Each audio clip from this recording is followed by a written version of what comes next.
Convidamos agora a biomédica Tatiane Estevão Fávaro Harbs para proferir sua palestra sob o tema O Incrível Minimundo. Bom dia a todos, companheiros, companheiras, visitantes, convidados. Abraço à mesa já nominada. Bom, vamos começar a nossa palestra hoje, trazendo o lema do Rotary. Dá de si antes de pensar em si. E essa imagem, o que todo mundo me perguntou, a maior parte de vocês me perguntaram durante esses 3 dias de evento, se eu iria falar sobre o Rotary Kids, por questão do nome da palestra. E por ser também mãe da embaixadora do Rotary Kids deste distrito. Mas não. Essa é uma palestra que eu trago para o Rotary já faz algum tempo, inclusive o seu Oswaldo como presidente à frente. Todo mundo fica apaixonado, né, Oswaldinho? Eu gostaria de trazer essa imagem para vocês conseguirem entender um pouquinho também sobre a importância que vocês têm perante essa imagem. Essa imagem, para quem é da área da saúde, para quem entende um pouquinho, é muito simples. Mas para a sociedade, para vocês, muitas das vezes, são só alguns pontinhos presos em algum material. Na realidade, essa imagem retrata para vocês, em visão microscópica, a poliomielite. São todas esses serzinhos, essas bolinhas, esses grãozinhos que causam em nossas crianças a paralisia infantil. Então é daí que a gente começa hoje, e não poderia começar diferente, sem falar da polio e do Rotary. Falar da microbiologia, sem falar da poliomielite, sem citar a poliomielite no Rotary, talvez seria até um pecado, né? Paralisia infantil e a polio são a mesma coisa? São. Eu digo porque muita gente me pergunta, é a mesma coisa? É. Nós estamos falando do vírus da polio. Ele causa a paralisia. Então, dia 29 de setembro de 1979, voluntários deram a primeira vacina via oral, a nossa gotinha, lá no posto em Guadalupe, Manila, nas Filipinas. E nada mais eram do que rotarianos e representantes do Ministério da Saúde das Filipinas. Os rotarianos já estavam muito fortes lá. James Bomar, na época, representante do Rotary Internacional, foi o primeiro rotariano a aplicar a vacina via oral da poliomielite, o que hoje continua sendo propagado, graças aos projetos rotarianos, a vacina contra a polio no Brasil. Então, ele e o ministro Henrique Garci deram um pontapé para esse projeto, para esse início dessa vacinação.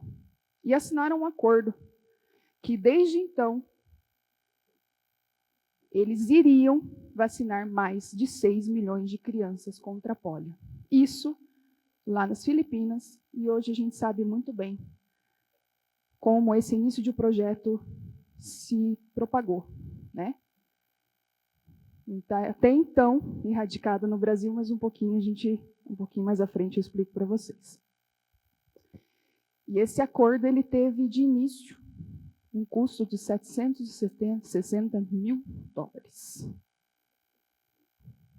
Alto para a época.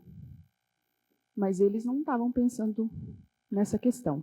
A única questão, o único intuito deles era o quê? A erradicação da polio, que até aí já havia acabado com milhares de vidas de crianças, né? Que sim, numa forma mais grave, ela vai atacar o sistema nervoso central, não só a paralisia de membros inferiores, mas também como toda a parte de degradação muscular do corpo, E as nossas crianças abaixo de 5 anos, muito mais vulneráveis, acabavam não conseguindo resistir à poliomielite. Então foi criado o Polio Plus em 1985. Porém, o Rotary só foi reconhecido membro fundador em 1988. No Brasil, em 2022, após 34 anos erradicadas, o Ministério da Saúde teve a primeira polio depois de tanto tempo, reconhecida lá no Pará, uma criança de 3 anos, onde foi identificada por exame de fezes. Mas a polio em fezes? Sim, a polio em fezes. Ele se trata de um enterovírus e ele fica alojado no intestino. Como que ele consegue chegar, então, nas demais partes? Sistema nervoso, corrente sanguínea. Ocorre a lesão, cai na corrente, e aí ele acaba se dissipando. Mas e a polio? O que é a polio? Como que ela é transmitida? Falta de saneamento básico, higiene precária, contaminação fecal oral, contaminação por objetos contaminados. E hoje, a última comunicação que nós temos de polio no Brasil foi em 2022. Graças a Deus, não tivemos mais nenhuma. Porém, já em 2022, o Ministério postou, nos comunicou que apenas 53,2% das crianças estavam com a vacinação da polio em dia, sendo que a nossa base deveria ser, no mínimo, 96% das crianças abaixo de 5 anos. O que a gente consegue ver com isso, né? Por mais que a gente faça campanhas, doações, trabalhos, ainda, infelizmente, algumas crianças não conseguem ter acesso à vacinação. Então, vou aproveitar o gancho dessa questão da vacinação e, como profissional da saúde, implorar para vocês: levem a sabedoria da vacinação contra a poliomielite. Não quero vacinar meu filho contra qualquer outra das vacinas, enfim. Tudo bem. Paralisia infantil mata. Paralisia infantil leva seu filho embora. Ah, mas tem tratamento? Tem tratamento. Claro que tem tratamento. Se a criança aguardar o tratamento, ela tem. Tudo depende de como ela vai ser atingida, de qual será o percurso, de como tudo isso vai acontecer. Não é algo caro para os pais. São projetos. Graças a Deus, está no nosso sistema. Então, é algo que a gente precisa, claro, a gente tem todos os projetos, e nós estamos presentes nas UBSs para fazer, mas muitas vezes acaba tendo uma baixa adesão. 52%, 53%, de 95%. Então, a sabedoria da vacinação contra a polio, ela deve existir em cada lar. Imploro, por favor. Agora vamos para a parte legal do nosso dia a dia. Bactérias e germes na palma da nossa mão. Germes é uma palavra meio estranha, né? Meio feia. Micro-organismos, bactérias e micro-organismos na palma da nossa mão. E eu trouxe primeiro, logo de cara, algo que eu abomino muito, principalmente em banheiros públicos, em shoppings, enfim, que é o secador de mão. É algo assim desnecessário, né? Todo mundo vai falar: ai, Tati, credo. Às vezes você está terminando de lavar a mão, o negócio já está funcionando ali. E isso daqui sim é uma placa de Petri, contendo, no estudo, né, realizado lá em Washington. É uma imagem real do que é possível se encontrar nesse jato que sai do secador de mão. Então, a gente lava a mão, vou secar a mão, porque a mão está limpa. Gente, não está muito, não. Não é legal, né? E o porquê? Porque nada mais é do que ele tira o ar externo, passa por dentro do aparelho e solta novamente ele em calor, para poder secar as mãos. Eu vou mostrar um pouquinho mais para frente para vocês depois que tem aquele jato frio, que é um pouquinho pior. Então, esse a gente coloca a mão embaixo e o jato frio, você coloca a mão dentro. Acho que vocês já devem ter visualizado. Inclusive, se você olhar por dentro assim, você vai ver o fundinho cheio de água. Então, tudo ali crescendo bonitinho. É uma autoclave, uma estufazinha ali, bem bonitinha crescendo. Então, trouxe para vocês um estudo mais recente. Vai falar que é vírus, que é um estudo de Washington, tá? Então, ele está em vírus, mas na realidade são micro-organismos. Então, eles, quando se trata disso, eles colocam numa parte mais geral. Então, o número de partículas de bactérias no ar em diferentes distâncias e diferentes secadores. Então, nós temos lá o papel toalha convencional, que você retira, seca as suas mãozinhas e joga no lixo. 15 vírus, um pouquinho mais de 1 metro. A placa de Petri foi realizada, você deixa ela aberta para contaminação, leva, espera o crescimento microbiológico e depois a gente faz a contagem. Jato de ar quente, que é aquela figurinha do começo, 104 vírus a mais de 2 metros. O jato de ar frio, que é aquela maquininha que eu falei para vocês, muitos de vocês já devem ter visto. Que a gente coloca as mãos por dentro dela assim. 3.005 vírus a mais de 3 metros. Num banheiro que muitas vezes a gente tem ali o quê? 2,5 metros? Em distância de uma pia na outra, talvez. Ou seja, um ambiente totalmente contaminado. Em que, um pouquinho mais para frente, eu vou explicar o porquê também de toda essa proliferação, como que acontece. Mas eu acho que é algo que a gente pode pensar em usar o nosso papelzinho toalha. Altura. Não bastasse só a nossa distância, temos a altura também. Papel toalha, 2 vírus, tem 1,60 m. Jato de ar quente, onde colocamos as mãos por baixo, 34 vírus. Jato de ar frio, a câmara, 2.219 vírus acima de 1,60 m. Um pouquinho mais para frente eu vou falar para vocês também. Já pega um pouco mais próximo à linha dos jatos de material microbiológico dos vasos sanitários. Agora, pensando muito bem aqui comigo, qual desses locais possui mais bactérias? Quero que vocês respondam, por gentileza.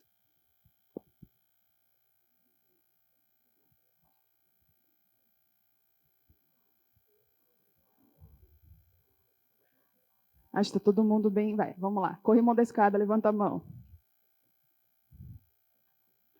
Patente, levanta a mão. Pia, levanta a mão. 1, 2, 3, 4, 5. 5 de pia? 6 de pia? 7 de pia. Vou até pegar aqui porque os dados são meio... 7 pessoas acertaram? A pia da cozinha? A pia da cozinha. Mas mais micro-organismos do que a patente? Mais micro-organismos que a patente.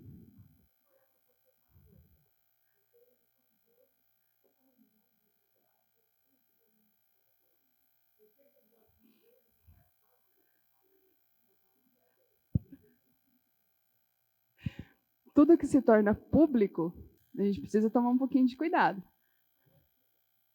Mas agora, o corrimão da escada rolante, ele também tem aproximadamente a mesma quantidade de bactérias do que a pia de cozinha. principalmente de locais públicos. O nosso querido vilão, a esponja de lavar louça. Ai, esponja de lavar louça. Como é linda, né? Está presente no nosso dia a dia. Querida. Mas a bonitinha ali carrega mais de 680 milhões de bactérias. Sim. Mais bactérias do que o vaso sanitário.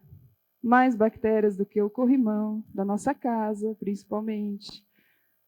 Porém, se tratando em corrimão público, isso piora. Tá, doutora, mas e aí? Como que eu faço? A mesma buchinha que vocês lavam os talheres, os copos, os pratos, vocês lavam a pia? A tábua de carne? O lixinho da pia? Aí, normalmente, né? Lavou, tá bonitinha, aquela pia tá brilhando.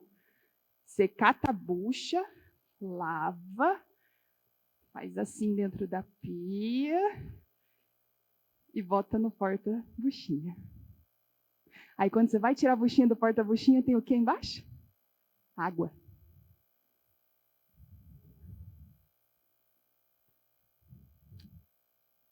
Foi realizado um teste onde foi passado pasta de dente. Eu até ia tentar trazer esse teste para vocês, mas ia ficar difícil de visualizar muito longe. Passa a pasta de dente. Faz esse efeito em casa de vocês. Passa a pasta de dente na esponja. Aí vocês vão lavar o prato. Vocês vão ver que a mão de vocês não está suja. Aí vocês vão abrir a torneira. A torneira fica suja. Aí vocês vão pegar o copo que já estava limpo para tomar uma água. Aí o copo fica sujo. Porém, vocês apertaram o botão do bebedouro. O bebedouro está sujo. Aí vocês vão sair de casa. A maçaneta ficará suja. A chave do carro, o volante, a maçaneta do carro, o portão. Tudo fica contaminado. Depois vocês vêm limpando tudo. Porém, é uma forma de vocês verem o que acontece. Ver como isso acontece. De uma forma um pouco mais visível.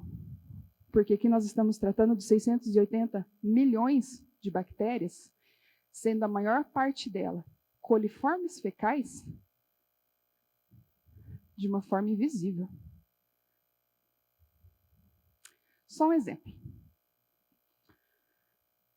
A mãe da casa, uma mãe de casa, uma dona de casa, ela está com virose. E essa mãe tem uma criança pequena. Automaticamente, 3 dias depois, o que acontece com a criança? Ou a criança está com virose, foi para a escola, pegou virose e tem um irmãozinho pequeno.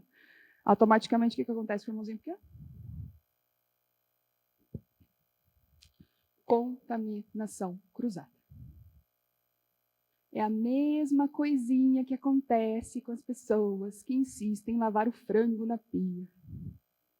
Eu queria saber por que lavar o frango. Ou por que tirar o sangue da carne.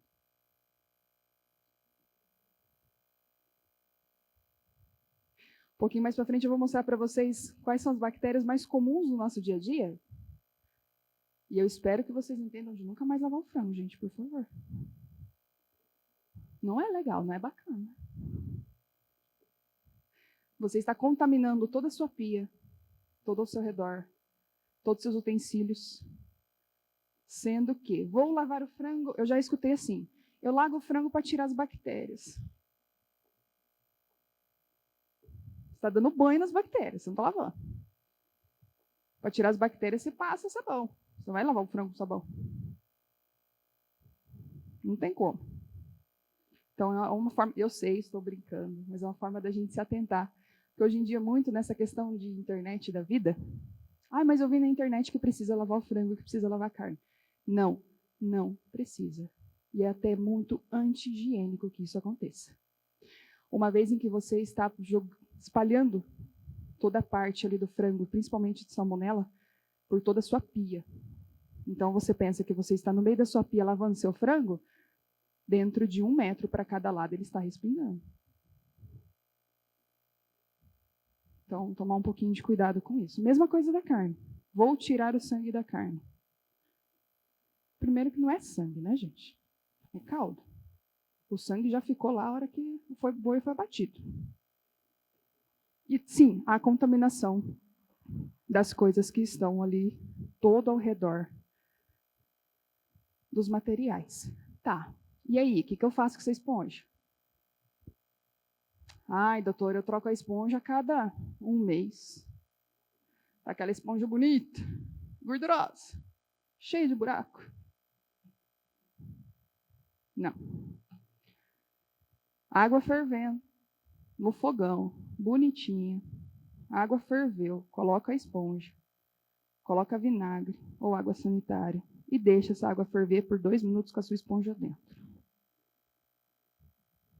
Tirou essa esponja, deixa ela secar ao sol, pode utilizar. Todos os dias? Todos os dias. Tá, eu vou fazer isso. Minha esponja, eu preciso trocar a cada quanto tempo? 1 semana.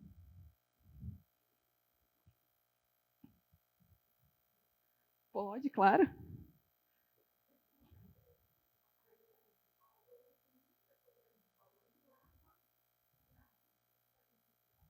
Não, principalmente a colher de pau. Ela contém rachaduras. A colher de pau, a tábua de madeira, de cortar carne de madeira. O porquê? Porque ela contém ranhuras.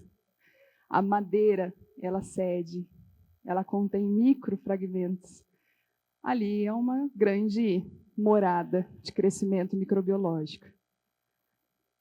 Por isso, sempre indicada, tábua de madeira. A colher de pau a senhora pode também desinfetar com vinagre ou água sanitária. Desde que deixe secar. Se não deixar secar, também não fará muita diferença, porque a gente entende assim, quanto mais úmido o meio, maior será o crescimento microbiológico. Quanto mais campo que ele tiver para crescer, para se alimentar, mais haverá crescimento. A não ser que existem hoje a esponja de íons de prata. A esponja doméstica de íons de prata. Você não precisa fazer toda essa parte de desinfecção. Limpar e desinfectar são coisas totalmente diferentes. Não precisa fazer essa desinfecção todos os dias. Porém, ela durará também apenas 1 semana. Porque milagre ninguém faz, né? Então, a história de lavar, chacoalhar na pia e botar lá bonitinho, vamos cuidar. Coloca ali para secar no solzinho, para tirar tudo que há de ficar úmido no local. Então, como eu falei para vocês, eu vim com um pouquinho dos principais agentes e onde a gente pode encontrar eles no nosso dia a dia. Salmonela. Acho que todo mundo é a mais comum, todo mundo já ouviu falar, já sabe falar. Ou alguém também já teve aquela contaminação por salmonela, né? Quem nunca comeu aquela maionese que ficou fora da geladeira e ficou passando mal 3 dias depois? Alimentos à base de ovos, carnes e manipuladores de alimentos. Por que manipuladores de alimentos? Já deu a entender que a nossa contaminação da salmonela é fecal-oral. A não ser que você insira ela, né, tenha a inserção no seu organismo por ovos crus, que é muito perigoso. Clostridium, carne de bovinos, aves cozidas, estocadas em temperatura ambiente. Vou deixar a comida esfriar para depois colocar na geladeira. 2 horas em temperatura ambiente começa o crescimento microbiológico. Mas a geladeira, não vai estragar a geladeira colocar comida quente lá dentro. A gente já escutou isso bastante até das nossas avós, né? Eu escutei da minha avó. Só que se você deixar a comida para fora, você estraga a comida. Existem níveis da nossa geladeira. Claro que se você colocar próximo ao ventilador dela, ela vai demorar, vai esfriar muito mais rápido e você vai gastar uma energia danada. Então, você vai descendo os níveis para que aquilo gradativamente vá ficando numa temperatura sem sofrer o choque dele. Gente, pelo amor de Deus também, né? Eu estou falando de alimentos em que já foram consumidos. Eles não estão saindo do fogo e indo direto para a geladeira. A gente está falando ali de 20 e poucos graus, não de 40, 60 graus. Então, 2 horas após, 2 horas em ambiente, ele já começa assim o crescimento microbiológico, tá? Bacilos, alimentos crus, secos, o arroz, processados. Japonês, comida japonesa, sushi, sashimi, os secos. O arroz que você fez e deixou fora da geladeira. Faça um experimento. Faz o arroz. Deixe ele 3 dias fora da geladeira. Depois vocês me mandam mensagem. Além dele estar com crescimento de fungos, porque ali é um material, né, um meio maravilhoso para crescimento. Se vocês pegarem uma colher e levantar do fundo para cima, vocês vão ver uma gosma. Aquela gosminha que está ali, nada mais é do que bacilos. Crescimento de bacilos. Staphylococcus aureus. Leites e derivados e molhos. Tá, mas por que os derivados? Iogurte nem estraga.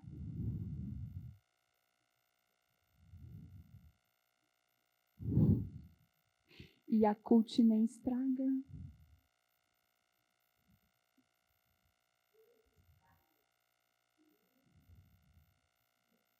Mas aí ele passou pelo processamento para a talhagem dele. Ele não talhou sozinho estragado. Temos o crescimento microbiológico, principalmente de bacilos, positivos para a nossa saúde, obviamente. Porém, contudo, todavia, quando ele azeda, naturalmente, ele tem sim o crescimento microbiológico proliferando ali em meio dele. E sim, ele não é tão nocivo à saúde assim. Tá? Molhos, principalmente molho branco. Molho branco com creme de leite fora da geladeira por 2 horas ao crescimento microbiológico de Staphylococcus aureus.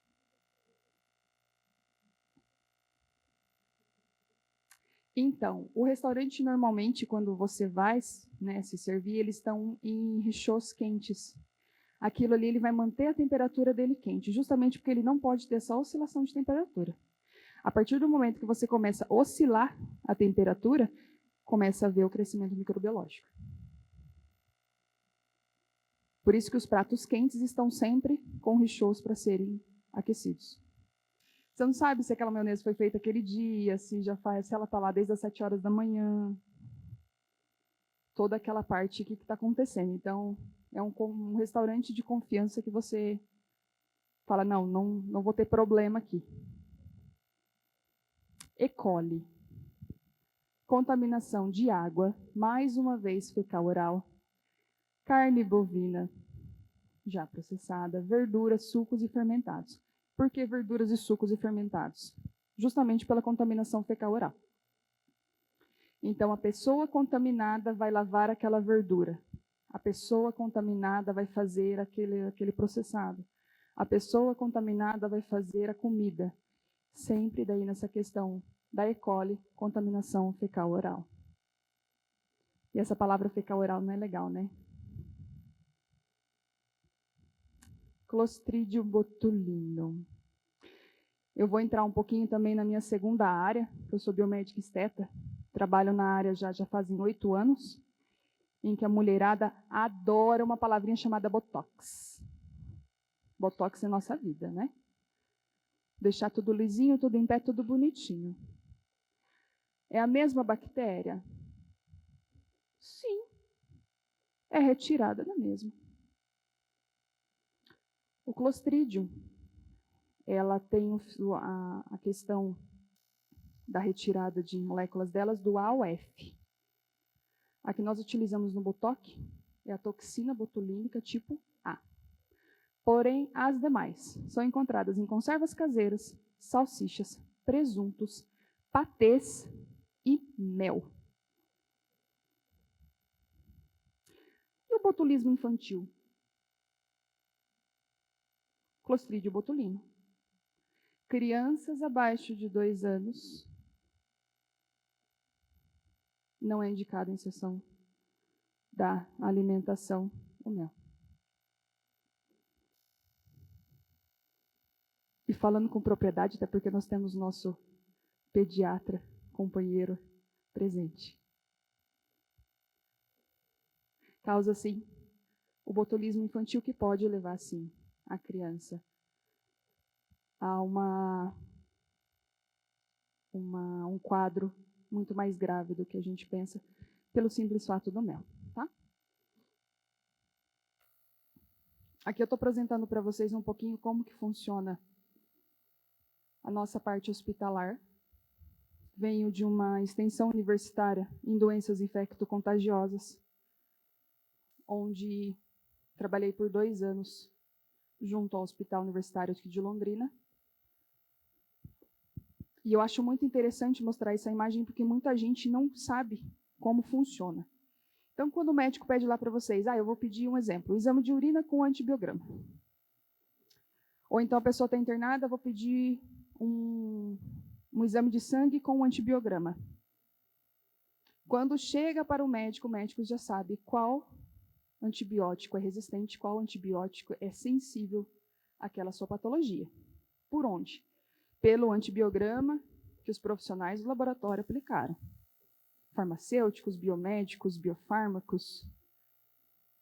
Então, aqui, nós temos aqui uma placa de Petri, onde ocorre o crescimento microbiológico nela por inteiro, é feita a semeadura por inteiro, e são colocadas plaquinhas de antibióticos espalhadas nela. Então, cefalexina, mox, cifro, toda parte de antibióticos. Normalmente, o hospital é realizado a primeira posição dos antibióticos de primeira escolha, que são aqueles antibióticos de amplo espectro, que a gente sabe que ela vai atacar a maior parte de micro-organismos presentes ali, que o paciente está internado, o paciente é imunodeprimido, enfim. Toda aquela parte crítica do paciente, a gente precisa correr contra o tempo, tá? Mas como que eu vou saber um exemplo que a ciprofloxacino é um antibiótico sensível, que ele é sensível ao antibiótico ou que ele é resistente ao antibiótico, pelo halo. Então, eu tenho um halo onde ele acabou, muito entre aspas, com a colônia lateral de um halo dele, nós temos as medidas, e aonde ele não fez efeito. Então, aqui nós podemos ver que a bactéria ela é resistente ao antibiótico. Aqui também ela é resistente ao antibiótico. Aqui ela é sensível ao antibiótico, então a gente não tem o crescimento microbiológico dos halos um pouco maiores. Banheiro.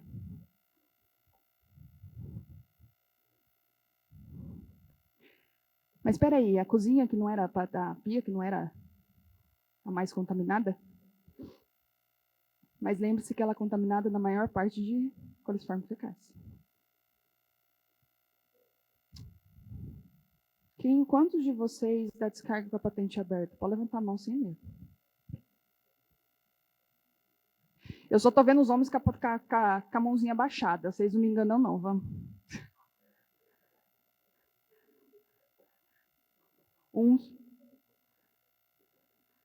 Gente, impossível. Só uma pessoa que dá descarga com a tampa da patente aberta. Não. Vamos lá de novo. Vamos fingir que eu não fiz essa pergunta de novo e eu vou fazer. Quantas pessoas dão descarga com a tampa da patente aberta?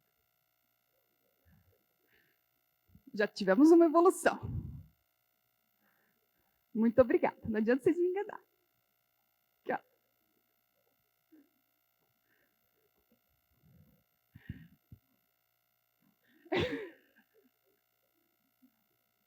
Mas não adianta enganar, a gente sabe. Eu brinco que lá em casa, normalmente, assim, eu tenho ouvido seletivo. Eu sei quando a tampa da patente está aberta e quando está fechada. Não só na minha casa, como na sogra também. Já está aqui de prova. Vou da descarga a tampa da patente aberta. Maravilhoso.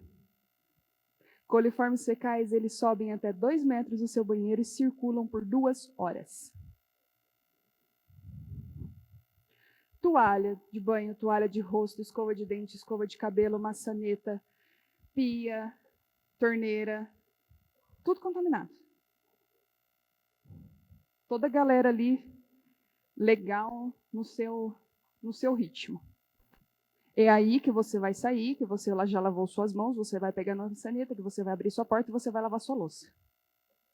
Voltamos lá no início. Escova de dente. A escova de dente com coliformes fecais, obviamente, porque a maior parte da descarga da tampa da patente é aberta, você escova seus dentes.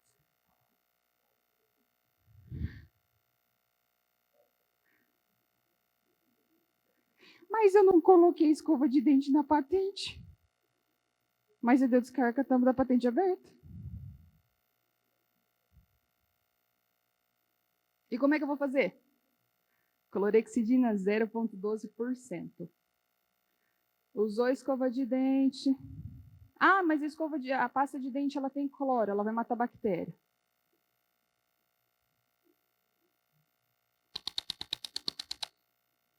Coliformes fecais, não. Clorexidina, escovou o dente bonitinho, lavou sua escova, seca sua escova, aplica clorexidina, seca o clorexidina e coloca sua escova bonitinho. Não deixem escorrer água abaixo de tudo que vocês forem colocar. Esponja, escova de dente, tudo a utilização do nosso dia a dia. Quanto mais úmido o meio, mais crescimento existe. Lembrem sempre disso. Quanto mais úmido, mais crescimento microbiológico vai existir. É um meio, é um campo. Descarga com a tampa da patente aberta.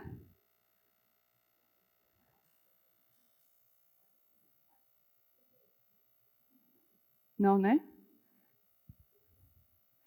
Justamente para a gente não terminar de contaminar todo mundo.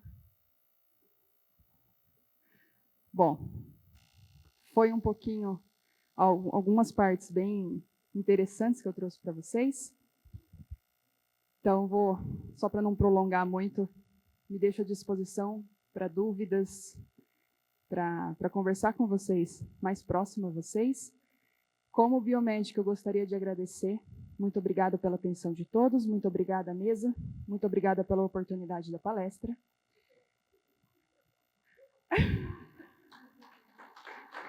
Obrigada. Nosso tempinho hoje é meio curtinho, mas eu posso continuar aí embaixo. Agora eu vou sair um pouquinho da biomédica e eu vou entrar numa outra profissão que eu exerci com vocês durante alguns meses e algumas semanas, que foi como assessora. Trabalho na assessoria há mais de 10 anos. E para mim foi uma honra imensa encabeçar o projeto da conferência, realizar esse projeto tão lindo, essa forma tão gostosa de reunir todos vocês, de reunir e mostrar o que é o Rotary, como é o Rotary e qual a direção do Rotary. E eu acho que ontem o senador colocou uma posição muito interessante que nós podemos usar até no Rotary, né? Que estamos todos indo para o alto, para cima. Isso é o Rotary. É um segurando a mão do outro. Então, aquela pessoa que ela não consegue muitas vezes vir até nós conseguimos ir até ela. Com as mãos solidárias, com a Polio e com tantos outros projetos. Eu gostaria de falar também, agora também agradecer a presença da Priscila, que é também minha mentora, Priscila Garcia, em uma posição de que a assessoria de eventos ela não é para todos. A assessoria de eventos é um dom. Entregar um evento na mão de uma assessora, na mão de uma celebrante, na mão de uma organizadora, requer confiança. E essa pessoa requer dom. Você entrega um evento e aquela pessoa faz. E eu preciso concordar, governador, que foi um evento realizado com maestria. Que o senhor está de parabéns.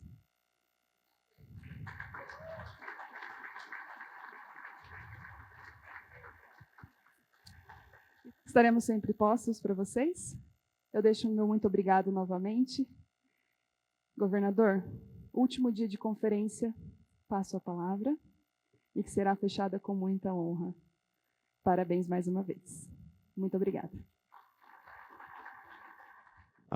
Agradecemos imensamente as palavras da doutora Tatiane.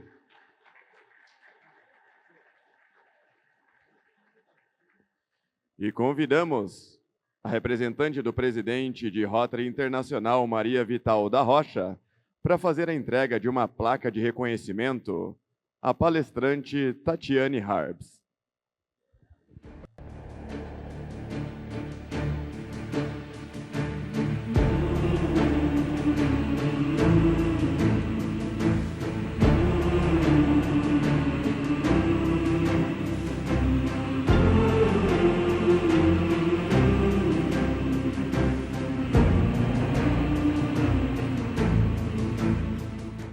Rotary Internacional, Distrito 4.710, Conferência Distrital, certifica o presente certificado conferindo a mim em reconhecimento pela excelência de sua participação como palestrante na conferência realizada na cidade de Londrina, do dia 28 a 30 de junho. Muito obrigada. Parabéns.